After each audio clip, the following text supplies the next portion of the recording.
Hello guys, welcome back हमारे channel में। मैं ईशान आपका स्टडी विद ईशान चैनल पे आपका वेलकम करते हैं। और आज हम पढ़ेंगे द हेल्पफुल यंग मैन, जो कि पोएट जो कि राइटर सहायार ने लिखा है। और ये इंग्लिश लिटरेचर का चैप्टर 6 है। और यहाँ पर प्री रीडिंग टास्क है, उसको भी हम लोग चलिए कर लेते हैं। If you find an old man trying to cross a road, will you come forward and help him? Ask someone else to help him? Not bother about it all.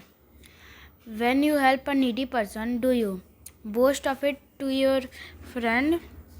Accept him to pay you back for help? Keep it yourself. अब जैसे मान लीजिए आप लोग किसी old man को मदद करते हुए, ओल्ड मैन को रोड क्रॉस करते हुए देखते हैं और वो उसको बहुत मुश्किल हो रहा है क्योंकि वो बहुत ओल्ड है। तो आप क्या करेंगे? आगे आके उसकी मदद करेंगे, किसी और से मदद मांगेंगे, या फिर कुछ नहीं करेंगे? तो अगर आप थर्ड ऑप्शन चुनते हैं तो आप लोग बिल्कुल गलत ही, आपको बिल्कुल नहीं करना है। और ये फर्स्ट और सेकंड अच्छा है। या तो आप दूसरे से बोलिए, अगर आप खुद बहुत ज़्यादा छोटे हैं तो आप कैसे दूसरी की हेल्प करेंगे? आप किसी बड़े से भी बोल सकते हैं या फिर आप खुद भी हेल्प कर सकते हैं। तो फर्स्ट और सेकंड ऑप्शन बहुत अच्छा है। और second, when you help a needy person, do you अपने दोस्त लोग को उसके बारे में बताते हैं कि हम इतना अच्छे हैं, या फिर उससे पे करने के लिए एक्सपेक्ट करते हैं कि हमको मिल जाए, या फिर वो अपने ही में रखता है? हाँ, तो अगर एक्सपेक्ट कर रहा है तो ये गलत है। अगर वो दे भी देता है तो उसके लिए ज़रूरी नहीं कि वो दे, पर अगर वो दे देता है तो वो अच्छा बात है क्योंकि उसको अच्छा लगा। आप लोग उनका आशीर्वाद लेना चाहिए। और या फिर दोस्त लोग से बताना भी वैसे उतना खास सही नहीं है, पर अगर आप बताना चाहते तो बता सकते, पर ये भी उतना सही नहीं है। पर keep it to yourself, मतलब अपने ही में रखना कि हम मदद किए तो किए, पर आप लोगों को सेकेंड ऑप्शन को नहीं चुनना है। हाँ, अब इस स्टोरी को हम लोग पढ़ेंगे। जो बॉय जो नीडीज का हेल्प किया और उसको रिवॉर्ड मिला अपने गुडनेस का। एक बहुत पहले की बात है, एक पीजेंट रहता था, मतलब जो पीजेंट रहता वो रहता था जिसके पास 7 बेटे थे और बहुत सारा ज़मीन था। यहाँ पर देख सकते हैं, 1 बेटा, 2 बेटा, 3 बेटा, 4 बेटा, 5 बेटा, 6 बेटा, 7 बेटा, सातों बेटा था। और उसमें से ये सबसे छोटा बेटा था, ये वाला। एक दिन जब ये पेजेंट उठा तो उसको ब्लाइंड पाया अपने आप को, बहुत मतलब वो देख ही नहीं पा रहा था। ये जो पेजेंट है वो अपने आप को ब्लाइंड पाया कि हम कुछ देख नहीं पा रहे। बहुत सारे डॉक्टर को बुलाया गया और बहुत सारा पैसा खर्च हुआ, पर सब वेन हुआ। पर एक दिन एक अजीब सा फ़कीर आया और उस ब्लाइंड पेजेंट से बोला कि तुम एक और बार देख सकते हो, अगर एक पार्टिकुलर फिश का आई का ऐश तुम्हारे आँख के ऊपर रब किया जाए, मतलब आँख के आसपास। तो ये फ़कीर आया और बोला कि तुम देख सकते हो वापस, अगर एक फ़िश है उसका तुम आँख को जला के उसका राख को तुम अपने आँख के ऊपर रब करोगे तो ये डिसाइड हो गया कि एक तो बेटा जाएगा ही उस फिश को पकड़ने, पर ये जो 6 बड़े बेटे हैं, ये 6 डर गए। उन लोग को लगा कि कुछ हो गया, वो मछली कुछ कर दिया, काट टूट लिया, ये सब के लिए उन लोग को डर लगने लगा। और बहुत दूर भी था ओशन। तो वो लोग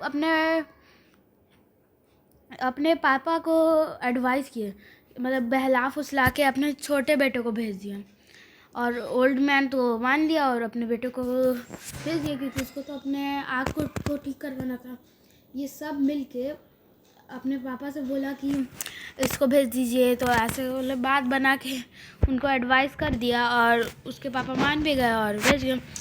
फिर यंग मैन चल गया रिमोट ओशन, बहुत दूर तक। उसको बहुत सारा कैलेमिटीज़ मिला, मतलब बहुत सारी दुविधा आई, but his determination and power bore fruit. He reach the destination. वो अपने बहुत दूर वाले ओशन पे चला गया, When the young man took the fish out of water, it cried, "Oh wise man, please drop me back into the ocean. Tell me what you want. I promise that I will be at your mercy if I do not fulfill my purpose." तो जब वो गया तो उसको अपना मछली को निकाला उसमें से, तो ये मतलब रोने लगा और बोलने लगा कि एक वो समझदार इंसान, हमको वापस ओशियन में डाल दो, तुमको जो चाहिए हम देंगे, और अगर हम नहीं कर पाए तो हम अब तुम्हारे पैर पर आ जाएंगे, तुमको जो करना होगा तुम हमको मार भी सकते हो। तो यंग मैन बोला ठीक है, बोला कि हमको तुम्हारा आँख चाहिए, और पूरा स्टोरी बता दिया कि फ़कीर ऐसे बताया और बताया। तो वो बोला कि ठीक है, हम अगर तुमको मेरा आँख लेना तो तुम ले लो, हम रेडी है, पर अगर क्या हुआ अगर तुम्हारे पापा का आँख आ गया बिना मेरे मतलब आई साइट आ गया, मतलब उनका आँख की रोशनी आ गई, मेरे आँख की रोशनी जाए बिना, क्या तुम हमको बख्श दोगे? ये पूछा। तो ये पूछा कि कैसे होगा ये? फिर यंग मैन पूछा, तो तुम थोड़ा सा हाथ लो, थोड़ा सा बालू लो अपने हाथ में, और मेरे आँख का जो फलक है उस पर थोड़ा सा टच करो, और ये सेम सैंड को जाके अपने पापा के फलक पे रखो, तो और वो अपना आई साइट मिल जाएगा, और हम तुम्हारे पापा के हेल्थ के लिए प्रे करेंगे, और अपने हार्ड टाइम्स में मुझे रिमेम्बर करना, शायद हम तुम्हारे लिए हेल्पफुल हो। ठीक है, फिर चलो, और बोल के ये चला गया। पर फिर बोला कि अगर मेरे पापा को मेरा आँख नहीं मिला तो तुम्हारा जान बख्शी नहीं जाएगी, तुम्हारा आँख भी जाएगा और तुम भी बख्श जाओगे। और ये सिर्फ धमकी नहीं है, तुमको इसको एकदम ध्यान से रखना है, मतलब ये समझ लेना कि तुमको बस धमकी नहीं दे रहा कि तुमको मारेंगे, अगर कुछ हुआ तो हम सच में मार देंगे। और ये फिर रेत लेके चला गया। जैसे ही पापा का आँख उसके बालों से टच किया गया, एकदम जैसे ही वो बोला था फिर इसका आईसा दिखने लगा, वे लोग देखने लगे। और जब छेओ भाई को पता चला तो वो अपने पापा के पास गए देखने, ये देखिए छेओ भाई है, ये चले गए सुनते ही। और अब उन लोग को जेलसी होने लगा, और उन लोग को डर लगने लगा कि क्या होगा अगर ये छोटा बेटा ही को सारी प्रॉपर्टी मिल जाए, क्योंकि उनके पास तो बहुत सारा प्रॉपर्टी था और इसमें उनकी आग बच गई है। और अब ये एल्डर्स ब्रदर बहुत स्मार्ट था, मतलब स्मार्ट नहीं, बदमाश टाइप का था। तो सामने आके बोला, हे भगवान शुक्रिया, तुमने हमारे पापा का आँख की रोशनी बचा ली। पर पापा, क्या हम अपने यंगेस्ट ब्रदर से पूछ सकते हैं कि आइज़ ऑफ फिश का है जो हमें चाहिए था? ये तो आपके सैंड से टच किया, ये एक बहुत ज़्यादा अजीब जादू टाइप का चीज़ हो गया कि आपका आँख आ गया। ये पॉसिबल था अगर सैंड के कांटेक्ट में आने से, मतलब इस सैंड को रब करने से आपको आपकी आँख में इंजरी भी हो सकता था। पर बाकी भाई तो थे ही उसके साथ, तो वो भी सेम बात बोलने लगे कि उसके फिश का आई लाना चाहिए था, ये रेत क्यों लाया। और उन लोग का प्लान भी अच्छा से गया। अब ये गुड सन जो था, जो अच्छा बेटा था, उसको जाना पड़ा घर छोड़ के, घर से निकाल दिया गया, और वो घर छोड़ के चल गया बिना कुछ करना ही नहीं था उसको, तो वो ऐसे ही इधर उधर घूम रहा था जंगल में। एक दिन जब वो जंगल में जा रहा था तो उसको एक ब्लैक बग मिला, जो कि उसके तरफ आया और उससे बोला कि प्लीज़ हमको बचा लो, प्लीज़ हमको बचा लो, जो हंटर्स है वो मेरे पीछे हमको मारना चाहते हैं, और जब तुमको ज़रूरत होगा हम तुम हमको बुला लेना, हम मदद कर देंगे। अब यंग मैन सोचा कि चलो ठीक ही है, हमको भी कभी मदद पड़ी है तो अच्छा रहेगा। और फिर उसको एक डिच में गिरा दिया, एक गड्ढा था, और उसको ग्रास और लीफ से कवर कर दिया, और जब वो चल जाएंगे तो हम तुमको बुला लेंगे, तो बोला।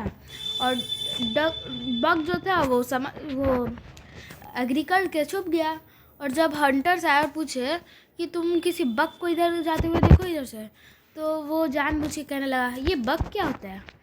तो फिर वो हंटर्स एक दूसरे से बोलने लगे, ये इस पागल को तो ये भी नहीं पता कि बग क्या होता है, चलो हम लोग अपॉर्चुनिटी नहीं छोड़ देते कुछ, अगर हमारा बग भाग गया तो।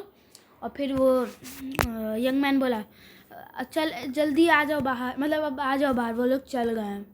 तो बक थैंक्स किया उसको और बोला कि जब भी ज़रूरत होगा हम तुम्हारी मदद कर देंगे। और कुछ देर के बाद उसको फिर से रोने की आवाज़ हुई। वो रुका और जहाँ से आवाज़ आ रही थी वहाँ पर चला गया। तो वो देखा कि एक जयकाल था, वो भी उन्हीं हंटर से चेस किया जा रहा था। अब जयकाल इससे भी बोला कि हमको भी मदद कर दो। तो फिर ये भी इसका भी मदद कर दी सेम वे में। और जयकाल भी प्रॉमिस कर दिया उसको मदद करने के लिए जब उसको ज़रूरत होगा।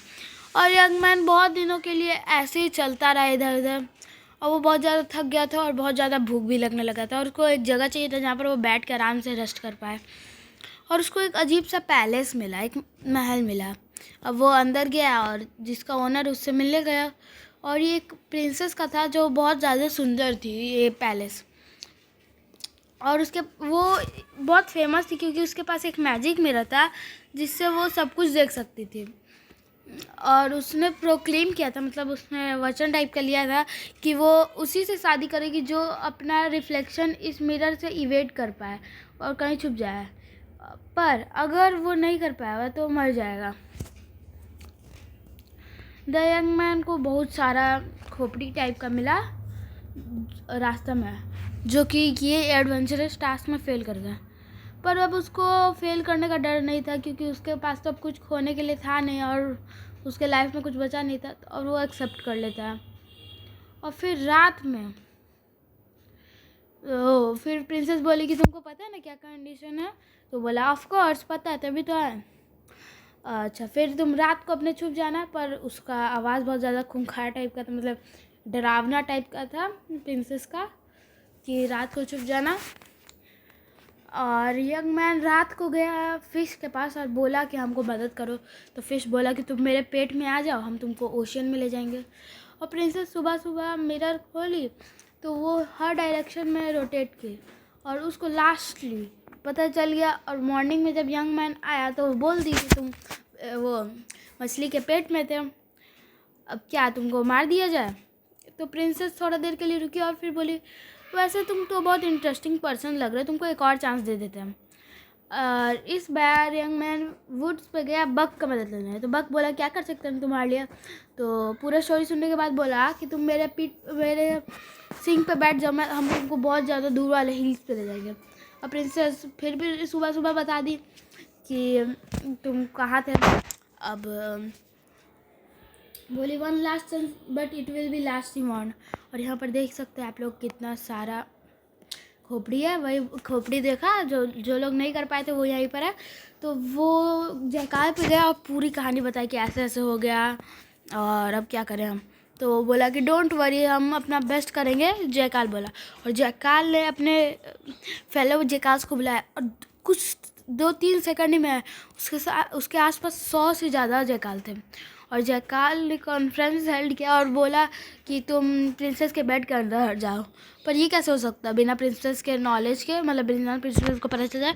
तो वो लोग सोचा कि एक टनल बनाते हैं जो यहाँ से लेके सीधे प्रिंसेस के बेड के नीचे जाएगा। और ये प्लान बहुत जल्दी हो गया और बहुत ज़्यादा जल्दी खुदाई हो गया और वो अंदर छुप गया। और प्रिंसेस जब उठी तो वो अपने हाथ में मिरर लेके इधर उधर रोटेट की, पर उसको कहीं नहीं मिला। और वो बहुत बार भी की पर उसको नहीं मिला। और उसको इतना गुस्सा आया कि वो अपने मैजिक मिरर को तोड़ दी। बट अब बोली कि come out young man, I have lost game, वो चिल्लाई। और फिर यंग मैन आया उसके अंदर बैठ के। और प्रिंसेस बहुत ज़्यादा सरप्राइज़ हो गई उसके इंटेलिजेंस पे और उसके अपना डिफीट मान के उससे शादी करने के लिए तैयार हो गए।